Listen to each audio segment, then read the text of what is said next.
अस्सलाम वालेकुम तमाम ऐसे स्टूडेंट जिनका ताल्लुक कराची सिंध बोर्ड से है और वो परेशान है कि मैथ्स की तैयारी अब कैसे करें। जैसे कि आपके पेपर तो अब स्टार्ट ही हैं, तो target paper mathematics 2025 Shahid concept academy की जानिब से आपके सामने पेश किया जा रहा है। और इसमें एमसीक्यूज ना सिर्फ 15 है, बल्कि इससे रिलेटेड जितनी भी एमसीक्यूज है, एक्स्ट्रा एमसीक्यूज है, वो भी आपको हम समझाएंगे। आंसर नहीं बल्कि समझाएंगे। तो ये वीडियो बहुत ज़बरदस्त है और आप इससे फ़ायदा उठा सकते हैं, और एग्ज़ाम में कौन-कौन से क्वेश्चन इम्पोर्टेंट है वो भी हम इंशाल्लाह डिस्कस करेंगे। तो स्टार्ट करते हैं अल्लाह का नाम लेके, बिस्मिल्लाहिर्रहमानिर्रहीम। और पहली एमसीक्यूज़ है जिसे हम आपको आंसर नहीं बल्कि करके बताएँगे। तो फर्स्ट एमसीक्यूज़ के अंदर आपसे कहा गया है कि प्रोडक्ट ऑफ द रूट्स बताएँ। तो याद रखिए कि प्रोडक्ट ऑफ द रूट्स का फ़ॉर्मूला होता है अल्फ़ा इंटू बीटा सी अपॉन ए। अब जैसे कि हमें इक्वेशन कोई भी इसके अलावा अगर एमसीक्यूज आती है, तो याद रखें कि एमसीक्यूज के अंदर हमें पता होना चाहिए कि ए क्या है, बी क्या है और सी क्या है। तो याद रखें कि एक्स स्क्वायर के साथ वाला ए होता है और एक्स के साथ वाला बी, और ये आपके पास सी होता है। और फॉर्मूला है अल्फा इंटू बीटा यानी कि प्रोडक्ट ऑफ द रूट्स। तो हमें सिंपल क्या करना है कि यहाँ से सी देखना है कि हमारे पास क्या है, 14 है। ठीक है, अब कोई भी इसके अलावा भी नंबर्स हो सकते हैं, ज़रूरी नहीं है सेम टू सेम एमसीक्यूज आए, इसमें चेंजिंग भी आ सकती है। और ए हमारे पास यहाँ पे 7 है, और 7 हम जैसे ही नीचे लिखेंगे तो ये दोनों कट होंगे और हमारे पास इसका प्यारा सा आंसर 2 हो जाएगा। तो 2 ऑप्शन हमारा करेक्ट है। और ए की एमसीक्यूज के साथ मैं आपको ये भी बता दूं कि हो सकता है कि प्रोडक्ट के बजाय आपसे सम ऑफ द रूट्स पूछ लें। तो सम ऑफ द रूट्स अगर फर्स्ट करें, थोड़ा मैं एक्स्ट्रा यहाँ पे आपको बात बता रहा हूँ, क्योंकि ज़रूरी नहीं है कि वो सब प्रोडक्ट पूछे, वो सम भी पूछ सकते हैं। तो उस ये जो है हमारे पास प्रोडक्ट ऑफ द रूट्स होता है, और या फिर वो पूछेंगे आपसे सम ऑफ द रूट। तो इसके अंदर होता ये है कि अल्फा प्लस बीटा ऐड होता है और इसका फॉर्मूला होता है माइनस बी अपॉन ए। तो इसी तरह से जो हमने लिखा है, तो बी हमारे पास जो है वो हमारे पास साइन भी हमें काउंट करना होता है। अगर ये +2 है तो ठीक है, अगर -2 है तो फिर -2 लेना होता है। तो हम हमेशा बी को ब्रैकेट में लिखें तो बेहतर है, क्योंकि कभी भी ये माइनस हो सकता है। और नीचे जो ए है हमारे पास वो 7 है। तो इस तरीके से हमारे पास -2/7 इसका प्रोडक्ट के हिसाब से हमारे पास आंसर 2 आ रहा है। सम ऑफ द रूट्स के हिसाब से -2/7 आ रहा है। लेकिन चूंकि इस एमसीक्यूज में मैंने अपने पेपर में प्रोडक्ट का पूछा, लेकिन सम का भी आ सकता है, दोनों ही नोट कर लें।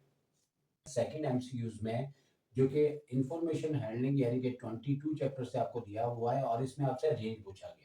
तो सबसे पहले तो रेंज का आप फॉर्मूला याद करके जाएंगे, और इसके अंदर होता है कि एक्स मैक्सिमम, ठीक है ना, और माइनस एक्स मिनिमम। ठीक है, अब जो बुक में फॉर्मूला, नई बुक आती है थोड़ी सी तब्दीली कर देते हैं, लेकिन पहला वाला मैक्सिमम होता है, दूसरा मिनिमम। मैं अपने स्टूडेंट्स को हमेशा जो है वो एक टेक्निकल एमसीक्यूज देता हूँ, जिसका जैसे कि आप पेपर में देख रहे हैं कि हमारे पास अक्सर बच्चे इसका आंसर जो है वो ज़ीरो लिख देते हैं। लेकिन यही कॉन्सेप्ट के वो जब पेपर में जाएँ तो ये मिस्टेक नहीं करें। तो मैं अपने स्टूडेंट्स को ये पॉइंट लाज़मी देता हूँ कि यहाँ पे देखिए मैक्सिमम हमारे पास अगर आप देखें तो सबसे बड़ा नंबर 5 है। ठीक है? अब यहाँ पे माइनस जो है वो फ़ॉर्मूले का आना है, और मिनिमम नंबर जो है यहाँ पे हमें माइनस का 3 दिया जा रहा है। बच्चे क्या करते हैं, ब्रैकेट नहीं लगाते हैं, और जिसकी वजह से इसका आंसर मेजॉरिटी 100 में से 70 स्टूडेंट 0 लिखाते हैं।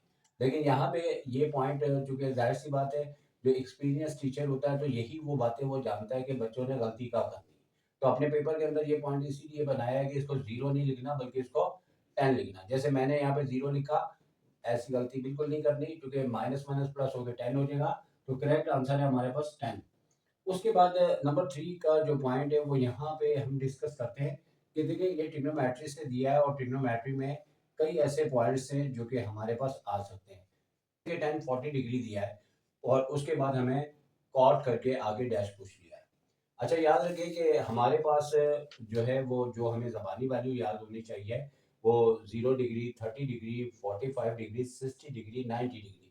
क्योंकि साइंटिफिक कैलकुलेटर की हमें परमिशन बिल्कुल नहीं है। लेकिन कभी-कभार ऐसा होता है कि 10 के आगे वो डिग्री दे दी जाती है जो हमें याद नहीं होती। जैसे कि 40 डिग्री है। अब इसमें ये होता है कि हमारे पास कुछ फंक्शंस हैं, जैसे इसका आंसर देने के बाद मैं वो भी बता दूँगा। क्योंकि एक ही एमसीक्यू से मैं आपको मैक्सिमम पॉइंट्स बता रहा हूँ, और चूँकि ये वीडियो आपके लिए बहुत अच्छी होने वाली है, क्योंकि आपको इससे बहुत फ़ायदा होगा। क्योंकि 10 40 डिग्री है, तो याद रखें कि अल्फा प्लस बीटा यानी कि इसका सम यहाँ पे 90 डिग्री ले लें, तो फर्ज करें ये अल्फा है तो ये बीटा है। तो अब आपने देखना क्या है कि अगर ये 40 डिग्री है तो अल्फा अगर 40 हो तो हम बीटा मालूम करने के लिए 90 डिग्री में से अल्फा को लेस करते हैं, या आसान अल्फाज में टेन और कॉट जब भी एक साथ हो सकता है कॉट इधर हो जाए टेन इधर हो जाए, तो हमने 90 डिग्री में से ये डिग्री को लेस करना है, जो कि आपको पता है 50 डिग्री आएगा, तो 50 डिग्री इसका करेक्ट ऑप्शन है। और याद रखें कि टेन और कॉट के अलावा आपके पास साइन भी पूछा जा सकता है। फॉर एग्जांपल 20 डिग्री दे दें इक्वल्स टू कॉस करके आपको डैश दे दें तो आपने 70 डिग्री लिखना है। इसी तरह सेक आपको 10 डिग्री दे दें तो सेक के साथ कॉम्बिनेशन इसकी इक्वलिटी जो है वो कॉसेक के साथ होती है। तो कॉसेक आपको डैश देंगे तो वो 80 डिग्री होगा। तो आप देख रहे हैं कि पॉइंट एक है, लेकिन एक से मैं ज़्यादा पॉइंट आपसे डिस्कस कर रहा हूँ। जैसे नंबर 2 में रेंज है, तो कभी-कभार मीडियन भी पूछ सकते हैं, और मीडियन में अनग्रुप डाटा में जो आपकी सेंट्रल वैल्यू हो, जैसे फॉर एग्ज़ाम्पल अगर आपको इसके अंदर मीडियंस का देते हैं और कुछ नंबर देते हैं, जैसे 5, 2, इस तरह से मैं अपना एक क्वेश्चन ले रहा हूँ, तो इस तरह से करके आपको जो है वो वैल्यूज़ देते हैं। और इसका अगर वो मीडियन पूछते हैं तो मीडियन असल में सेंट्रल वैल्यू होती है। तो आपने इसको डिसेंडिंग ऑर्डर में लिखना है, जैसे 7 लिख दिया, 7 के बाद 5 लिख दिया, ये सारी एक्स्ट्रा बातें बता रहा हूँ, फिर 3, फिर उसके बाद 2, फिर उसके बाद जो है माइनस का 1। तो आपने क्या करना है कि फॉर्मूले के बगैर ही कॉर्नर से कॉर्नर कैंसिल कर दिया, यहाँ से ये कैंसिल कर दिया, तो सेंटर में क्या बचा 3। तो याद रखें कि कुछ मैं एक्स्ट्रा बातें इसलिए बता रहा हूँ कि ये मेरा टारगेट पेपर है, और टारगेट पेपर में सिर्फ 15 एमसीक्यू से कोई टारगेट नहीं होता। और क्लास 10 के ऊपर मैंने 35 एमसीक्यूज की एक वीडियोस बनाई है, जिससे कि आपका काफ़ी रिकवर हो सके। तो वीडियो के एंड में उसका लिंक आ जाएगा। तो याद रखें कि जब हम वो क्वेश्चन सॉल्व करते हैं तो हम उसमें पोजीशन करते हैं कि साइन थीटा जो है हमारे पास वो रिप्रेजेंट हम करते हैं वाई से। ठीक है, ये तो हमारा आंसर हो गया। लेकिन वो पूछने को कॉस थीटा भी पूछ सकता है, तो कॉस थीटा को रिप्रेजेंट करते हैं हम जो है वो एक्स से। तो याद रखें कि फिलहाल तो आपका ये आंसर है जो एमसीक्यू के अकॉर्डिंग है, लेकिन अगर वो आपको कॉस थीटा बोलेंगे तो आप एक्स लिखेंगे। ठीक है, इसके बाद 5 पॉइंट पे आ जाते हैं, तो 5 पॉइंट के अंदर आपसे ये कहा जा रहा है कि नेगेटिव नंबर अगर हो तो हम क्या नहीं फाइंड आउट कर सकते हैं। तो याद रखें कि नेगेटिव नंबर होते हैं तो इसके अंदर हम ज्योमेट्रिक मीन फाइंड आउट नहीं कर सकते, क्योंकि अगर आप साइंटिफिक कैलकुलेटर में भी नेगेटिव वैल्यूज लिखते हैं तो उसे आपको लॉग लेने के लिए पॉजिटिव करना पड़ता है। तो ये बात आप याद रखिएगा। इसी से रिलेटेड इससे पहले एक मैंने पेपर लिया अपने स्टूडेंट का, तो उसमें ये था कि ज़ीरो अगर नंबर हो डाटा में तो हम क्या नहीं फाइंड कर सकते, वो समझिए कि इससे भी ज़्यादा इम्पोर्टेंट है, तो वो हार्मोनिक मीन है। तो अब वो एमसीक्यूज़ क्या है कि उसमें लिखा हुआ है कि डाटा में अगर ज़ीरो हो तो हम हमारे पास बुनियादी तौर पे arithmetic mean, geometric mean, mod, median, harmonic mean होते हैं। नेगेटिव है तो हम ज्योमेट्रिक मीन मालूम नहीं कर सकते, जो कि मैंने पॉइंट एमसीक्यूज़ में दिया है। लेकिन अगर 0 पॉइंट का पूछेंगे, अगर 0 डाटा में हो तो क्या नहीं फाइंड आउट कर सकते, वो हार्मोनिक मीन है। ठीक है? लेकिन अभी पेपर में मैंने ये दिया, क्योंकि मैं अपने स्टूडेंट के 4 पेपर्स लेता हूँ, 3 बाय पार्ट्स लेता हूँ, यानी कि 2-2, 3-3 चैप्टर करके, और मैंने मतलब वो सारे ही अगर एमसीक्यूज़ के पॉइंट कर लें तो आपकी काफ़ी तैयारी हो जाती है। नंबर 6 है, नॉर्मली हमारे पास इससे रिलेटेड एक फ़ॉर्मूला होता है 1 प्लस ओमेगा स्क्वायर। ठीक है?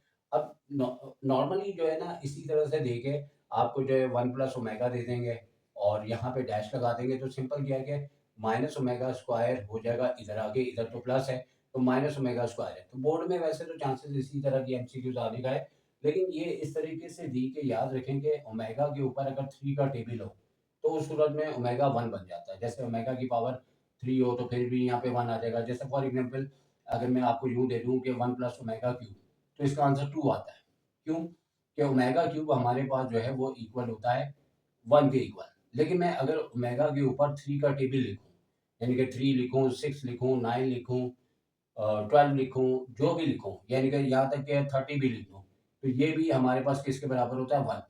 तो इसमें अब आपने ये देखना है कि ओमेगा का जो टेबल है 3 का वो 6 तक आता है, फिर उसके बाद 9 आ जाता है। तो लिहाज़ा इसी एमसीक्यूज़ को अगर हम यूँ लिखेंगे, तो 6 से क्या होता है कि अगर मैं यहाँ पे 6 लिख दूँ, आगे ओमेगा स्क्वायर, तो आपको पता है बेसिस सेम पावर ऐड तो वो 8 हो जाएगा। तो ये हमारे पास जो है वो 1 प्लस ये 1 बन जाएगा, तो 1 से जब ये ओमेगा स्क्वायर मल्टीप्लाई होगा तो वो ओमेगा स्क्वायर आ जाएगा। और अब आप इस शक्ल को देखते हुए आप कह सकते हैं कि अगर ये दोनों इधर 1 और ओमेगा स्क्वायर अगर लेफ्ट पे रह जाते हैं तो ओमेगा जो है प्लस का इधर आके क्या हो जाएगा, माइनस ओमेगा। तो लिहाजा ये एमसीक्यूज के अंदर डबल एमसीक्यूज है कि पहले आप इसको सेट करें, उसके बाद आंसर दें, तो इसका जो फाइनली आंसर है और वो हो जाएगा माइनस का ओमेगा। ठीक है, तो अब नंबर 7 के ऊपर आ जाते हैं। तो 7 के ऊपर तो सिर्फ आपने याद रखना, और ये पॉइंट आप याद रखें कि आपके पेपर में फाइनल है और आने के चांसेस है। ये 21 पार्शियल फ्रैक्शन से दिया हुआ है, और इसमें ये दिया हुआ है कि 2x का क्यूब हो और नीचे 5 हो, और नीचे की जो वैल्यू है यानी कि डिनोमिनेटर में वो लिखा है x square plus 5x plus का 6। तो बच्चों इसको सॉल्व नहीं करना, सिर्फ हमारे पास एक होता है इम्प्रॉपर, एक होता है प्रॉपर। अगर x की पावर न्यूमिनेटर में बड़ी हो अकॉर्डिंग टू द डिनोमिनेटर, तो ये इम्प्रॉपर फ्रैक्शन कहलाता है। तो याद रखें कि ये सिर्फ आपको याद रखने वाली एमसीक्यूज है, इसके अंदर कोई आपको अकल की जरूरत नहीं है, बस याद रखना है। लेकिन 7 के साथ ही मैं 7b एक पॉइंट आपको बता देता हूँ कि अगर फर्स्ट करें ऊपर होता 2x और प्लस 5 और नीचे होता है x का स्क्वायर प्लस 5x प्लस का 6, तो ये फिर आपके पास प्रॉपर फ्रैक्शन कहलाता।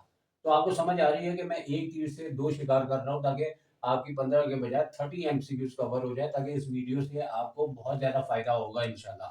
तो याद रखें कि अगर ऊपर की पावर छोटी है एक्स की और नीचे बड़ी है तो प्रॉपर फ्रैक्शन है।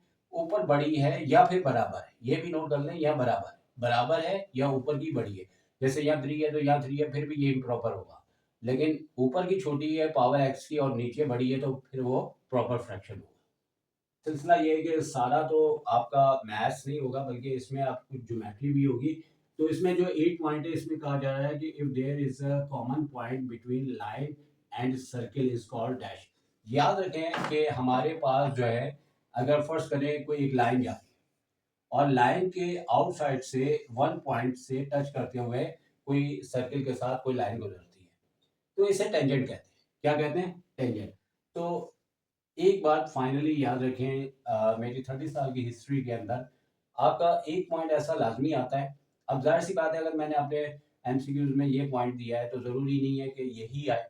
तो अब कुछ आपको मैं और एक्स्ट्रा बताता हूँ, जैसे एज के हिसाब से, कि टेंजेंट क्या होता है, जो एक पॉइंट से टच होता है सर्किल के साथ। ठीक है, एक होता है कॉर्ड।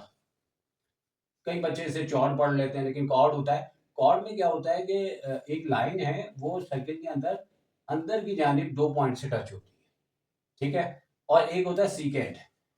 अब सीकेंट में क्या होता है कि इसी सी बात मिलती है, लेकिन एक लाइन है जो सर्किल को आर पार 2 पॉइंट से टच कर जाती है।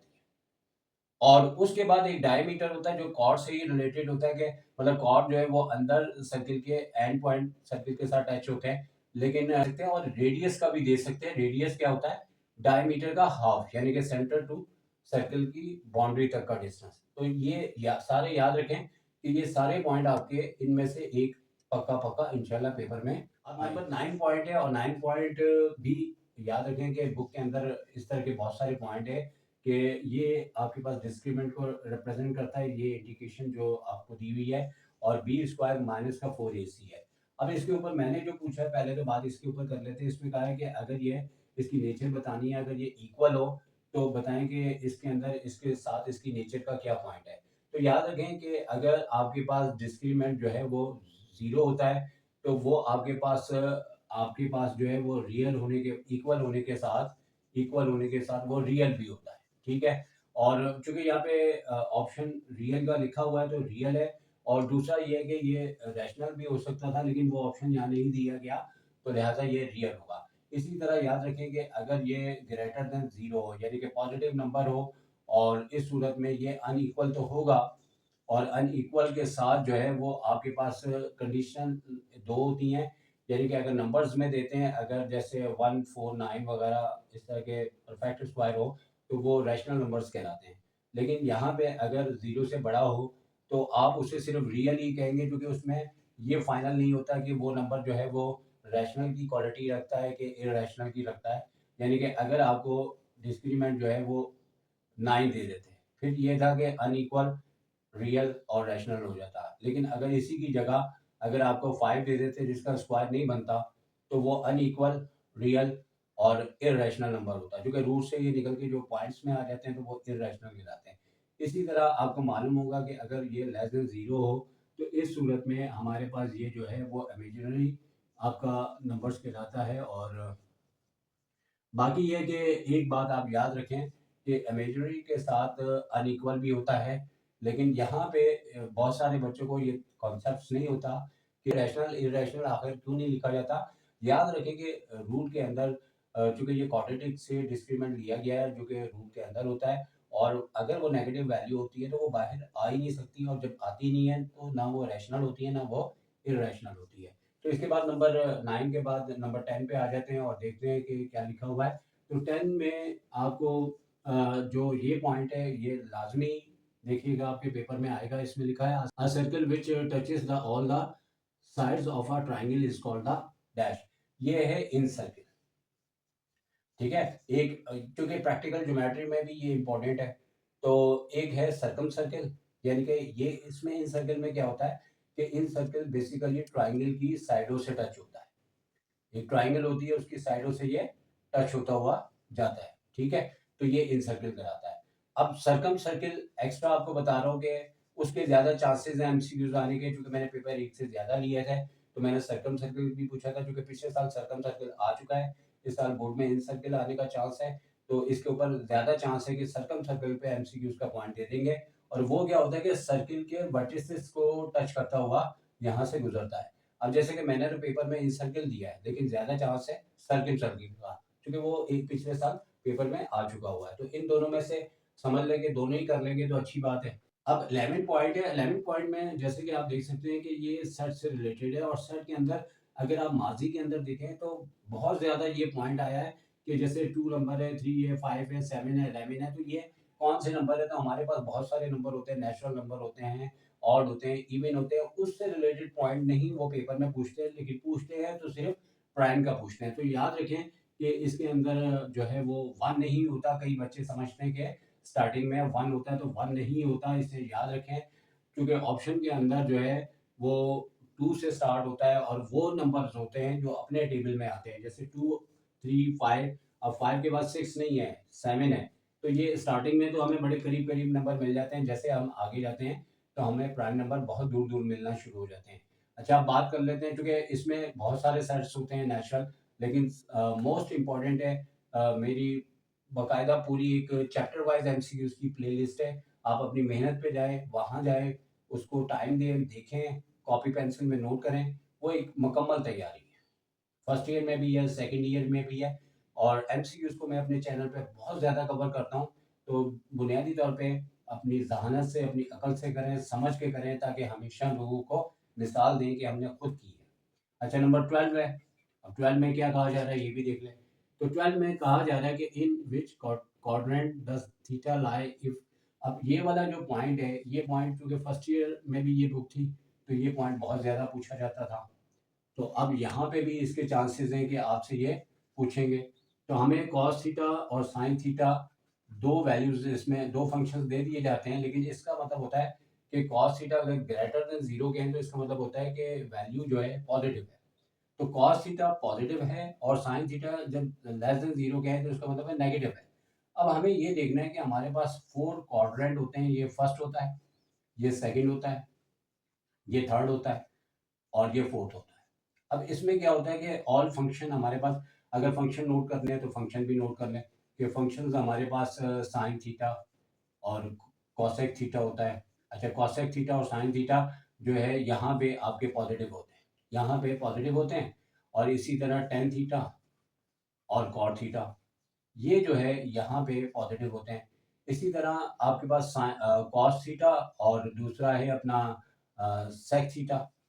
तो सेक थीटा जो है ये यहाँ पे पॉजिटिव होते हैं, यहाँ पे ऑल पॉजिटिव होते हैं, ऑल पॉजिटिव होते हैं। तो मैं अपने स्टूडेंट को इस तरह समझाया करता हूँ कि देखें, हमारे पास 4 घर हैं। तो सेकंड जो घर है वो साइन थीटा और कॉसेक थीटा का है, यानी कि साइन थीटा अगर शौहर है तो कॉसेक थीटा उनकी वाइफ है। तो ये उनका घर है, यहाँ पे वो पॉजिटिव होते हैं, बाकी सारे क्या होते हैं? नेगेटिव होते हैं। इसी तरह टेन थीटा, कॉट थीटा का थर्ड क्वाड्रेंट घर है, ये पॉजिटिव होते हैं, बाकी सारे नेगेटिव होते हैं, यानी कि कोई भी इनके अलावा या मुस्तकिल नहीं रह सकता, इधर भी नहीं रह सकता साइन थीटा और कॉसेक थीटा। और ये हुआ कॉस थीटा शौहर हुआ तो सेक थीटा उसकी वाइफ हुई। तो ये यहाँ पे आपकी पॉजिटिव है, बाकी कोई भी यहाँ मुस्तकिल नहीं रह सकता, लेकिन ये है दादा अबू बकर। यहाँ पे हर फंक्शन यानी कि हर बंदा जाके छुट्टियां गुजार सकता है, चाहे तो रह भी सकता है हमेशा। तो ऑल फंक्शन यहाँ पॉजिटिव होते हैं। अब आपको एक पॉजिटिव दिया है और दूसरा नेगेटिव दिया है, तो आप देख लें कि कॉस थीटा पॉजिटिव कहाँ होता है। कॉस थीटा पॉजिटिव फर्स्ट में होता है, तो अगर फर्स्ट में पॉजिटिव होता है तो साइन भी पॉजिटिव होना चाहिए था, लेकिन साइन है नेगेटिव। तो अब कॉस का घर कौन सा है? कॉस का घर है नंबर 4। ये यहाँ पे पॉजिटिव होता है तो वहां पे साइन नेगेटिव होता है, तो इसका ऑप्शन जो आएगा वो आ जाएगा फोर्थ क्वाड्रेंट। ठीक है, उम्मीद है कि आपको ये वीडियोस में एमसीक्यूज अच्छी समझ आ रही होंगी। ऐसी वीडियोस के लिए चैनल को तो सब्सक्राइब कर लेना चाहिए, ताकि ऐसी वीडियो आपको ना सिर्फ 9-10 में बल्कि फर्स्ट ईयर सेकंड ईयर और यूनिवर्सिटी लेवल तक आपको एमसीक्यूज के ऐसे ऐसे ट्रिक्स और पॉइंट्स बताए जाते हैं। 13 पॉइंट में, और ये भी एग्जाम में बहुत ज्यादा इंपॉर्टेंट है, मीन प्रोपोर्शनल पूछा हुआ है। तो याद रखें कि 2 नंबर आपको दिए हैं 3 और 27, और मीन प्रोपोर्शनल आपसे पूछा गया है। तो मैं आपको डायरेक्ट जो है इसकी टेक्निक बता देता हूँ। जब मीन प्रोपोर्शनल पूछते हैं तो रूट लें, दोनों को अंदर लिखते हैं, और लाजमी तौर पे ये निकल सकता है या नहीं भी निकल सकता है। जैसे ये 81 हुआ, तो 81 है तो रूट से बाहर निकल के क्या हो गया 9। तो यही इसका आंसर होगा। क्या लंबे चौड़े तरीके से आप करेंगे, ऐसे ही करके आइएगा। और उसके बाद 14 पॉइंट्स है वो हम देख लेते हैं। 14 में भी एमसीक्यूज का एक पॉइंट दिया गया है। तो याद रखें, कभी कभार रिड्यूस सिलेबस से भी कोई पॉइंट आ जाता है। सेकेंड ईयर में भी जब कोविड का टाइम था तो कई चीज़ें ऐसी थी जो रिड्यूस से आ गई थी। तो ये पॉइंट चूंकि माजी के अंदर इतना ज़्यादा आया हुआ है पेपर में, जिसे हम पहले पढ़ लेते हैं। The angle inscribe in a minor arc is a या ऑब्लिक एन डैश। तो याद रखें कि इसके अंदर 3 ऑप्शन है। इंस्क्राइब सर्कल या तो माइनर आर्क बोलेंगे, तो माइनर आर्क का जो आंसर है वो ऑब्ट्यूस है। ठीक है, अब ये थ्योरम से रिलेटेड है, वहां से ये बात का कॉन्सेप्ट हमें मिलता है, क्योंकि जो माइनर आर्क बना रहा होता है उसका एंगल ऑब्ट्यूस होता है। अच्छा, अब अगर मेजर आर्क होता है तो मेजर आर्क में एक्स्ट्रा आपको बता रहा हूँ वो एक्यूट होता है। तो याद रखें कि अगर चूंकि कोई भी पॉइंट आ सकता है, माइनर आए तो ऑब्ट्यूस है जैसे कि मैंने दिया है, मेजर आए तो एक्यूट है, या सेमी सर्किल आता है तो वो राइट आता है, RIGHT, यानी कि राइट, यानी कि 90 डिग्री। लेकिन मे भी हो सकता है कि कभी इसकी जगह वो डिग्री दे दे, तो अगर ये 90 डिग्री से बड़ा होगा तो ये ऑब्ट्यूस होगा। ठीक है, 90 डिग्री से अगर बड़ा होगा, यानी कि आपको 91 दे दें, 100 दे दें, और अगर 90 डिग्री से कम दे रहे हैं तो वो एक्यूट होगा, और 90 डिग्री अगर दे रहे हैं तो राइट होगा। तो ये पॉइंट यानी कि माजी के अंदर कभी ये आया है, कभी ये आया है, और कभी ये आया है, तो इसे कर लीजिएगा, ये आ सकता है। बहुत सारे बच्चों ने मुझे भी ये कहा कि ये तो शायद रिड्यूस में है, लेकिन जो भी है आप कर लो। अब लास्ट पॉइंट है 15 पॉइंट है, जो कि बड़ा वीआईपी पॉइंट है। इसमें आपको 2 मैट्रिसेस है, यानी कि ए मैट्रिसेस का ऑर्डर दिया हुआ है जो कि 4x3 दिया है, और बी मैट्रिक्स का ऑर्डर दिया हुआ है वो भी 3x5 है। ठीक है, और 4/3 भी लिख सकते हैं, 3/5 भी लिख सकते हैं, और कह रहे हैं कि बगैर सॉल्व किए ए इंटू बी का ऑर्डर बताओ। तो याद रखें कि इसमें आपने ये देखना है कि ए पहले आ रहा है तो 4x3 लिख देंगे, बी बाद में आ रहा है तो हम याद रखें कि फर्स्ट का कॉलम और सेकंड की रॉ इक्वल होनी चाहिए, तो इसकी रॉ इसके नीचे लिखेंगे और मल्टीप्लाई 5 लिखेंगे। अगर ये दोनों इक्वल है तो इनकी मल्टीप्लाई पॉसिबल है, और आने वाले का ऑर्डर जो आएगा वो आएगा 4x5। तो कैसी लगी ये एमसीक्यू? तो याद रखें कि अगर ये 3 और यहाँ 2 होता तो इसकी मल्टीप्लाई इम्पॉसिबल होता, ये भी ऑप्शन हो सकता था। पॉसिबल होने के बाद इसका ऑर्डर ये होगा। तो अब हम बाकी पेपर के ऊपर डिस्कस कर लेते हैं कि उसके अंदर क्या चीजें एग्जाम में शॉर्ट और लॉन्ग में इंपॉर्टेंट हो सकती है। तो बात कर लेते हैं सेक्शन बी की। इसमें से आपको 4 क्वेश्चंस करने होंगे, और जैसे कि 6 क्वेश्चन में पहला क्वेश्चन मैंने ग्रामर रूल के हिसाब से दिया है। इसके बाद अगर अपना सेकंड की बात करें तो क्यूब रूट 64 है, इसकी जगह 125 भी हो सकता है। इसी तरह याद रखें कि चैप्टर नंबर 22 से, जैसे कि क्वेश्चन नंबर 4 का मैंने दिया हुआ है, और इसमें प्रूफ करना है कि अर्थमेटिक मीन ग्रेटर है ज्योमेट्रिक मीन, और ग्रेटर है दोनों हार्मोनिक मीन से। तो इस तरीके से ये मतलब इस चैप्टर से 2 क्वेश्चंस आते हैं। क्वेश्चन नंबर 5 के साथ और करके जो दिया गया है, इसमें आपने मॉड के ज़रिए इसको फाइंड आउट करना है। मॉडल वैल्यू पूछी हुई है और ये ग्रुप डाटा से रिलेटेड है। इसी तरह क्वेश्चन नंबर 6 की बात करें तो सर्च से D Morgan's law very important होता है, उसके आने के चांसेस हैं। 7 क्वेश्चन 18 चैप्टर से 2 टाइप्स के क्वेश्चन है, एक तो ये है, दूसरा कंपोनेंडो डिविडेंडो प्रॉपर्टीज़ से रिलेटेड आ सकता है। इसी तरह क्वेश्चन नंबर 8 आपका पार्शियल फ्रैक्शन से एक क्वेश्चन तो लाजमी आना है और चंद थ्योरम भी आपको बताए गए हैं जो आप बाखूबी देख सकते हैं। बात करें लॉन्ग सेक्शन की तो सी सेक्शन के अंदर आपको 3 क्वेश्चंस करने हैं और एक इन सर्कल का प्रैक्टिकल ज्योमेट्री से रिलेटेड है और मे बी 20 चैप्टर चूँकि बहुत बड़ा है तो यहाँ से भी चांस है कि एक आपको क्वेश्चन दे दिया जाए। इसी तरह 2 आपको इम्पोर्टेंट निकाल के दिए गए हैं जो कि फर्स्ट ईयर में भी दिए जाते थे और मज़ीद ये कि 2 थ्योरम जो बहुत ज़्यादा इम्पोर्टेंट है वो आपकी खिदमत में पेश किया गया है। क्वेश्चन नंबर 16 ए इन्वर्स का तो आपको पता है कि लाजमी ये क्वेश्चन सभी को मालूम है कि एग्ज़ाम में आएगा। तो इसी के साथ अपनी वीडियो को एंड करते हुए आपसे नेक दुआओं के साथ इजाज़त चाहेंगे। टेक केयर, अल्लाह हाफ़िज़।